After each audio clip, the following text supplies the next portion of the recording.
What if I told you that 90% of people planning to bug out during an emergency are making a fatal mistake? Let's talk about why your bug out plan might actually get you killed. Picture this. Crisis hits. You grab your bug out bag and head for the hills. Sounds heroic, right? But here's what most people don't consider. You're carrying 72 hours of water. That's roughly £6 per person, minimum. Add food, shelter, and gear. You're looking at £40 to £60 per adult. Now imagine doing this with kids who tire out after the first mile. Whether it's freezing winter conditions or sweltering summer heat, the elements become your biggest enemy. That cozy campfire you're planning, it's a beacon advertising your location to anyone within miles. If you live in an urban area, good luck leaving unnoticed. Your neighbors see everything, and in a crisis, desperate people make dangerous decisions. Before you commit to bugging out, ask yourself a few things. Can you actually leave undetected? Night travel sounds tactical, until you're stumbling through unfamiliar terrain with a crying toddler. Honestly, where exactly are you going? The woods isn't a plan. You've got 3 days of supplies. Then what?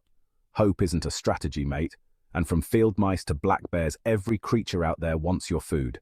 Do you know how to properly hang supplies 12 feet high and 6 feet from tree trunks? Here's the truth. You'll die from dehydration long before starvation, really. A quality water filter like a Sawyer isn't optional. It's survival equipment.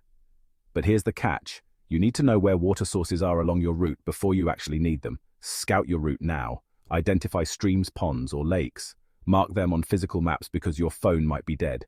And seriously, practice using your filter system before your life depends on it. Got kids? Here's some tough love.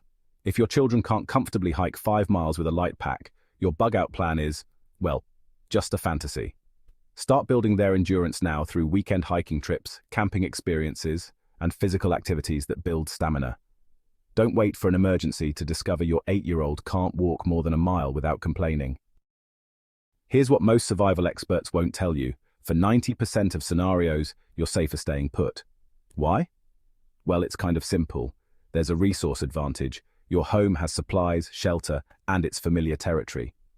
Then there's community strength. Your known neighbors can become allies, though, yeah, some might become threats. And lastly, reduced exposure. Moving makes you vulnerable, but staying put gives you defensive advantages. My family, we're bugging in. We know our neighbors, we've built relationships, and we've prepared our home base. It's not perfect, but it's realistic. If you're determined to bug out, here's what I suggest. First, map multiple routes with water sources marked. Second, cache supplies at strategic points, legally on your property or with permission. Third, practice regularly. Make family hikes a monthly tradition. And fourth, build physical fitness for the whole family.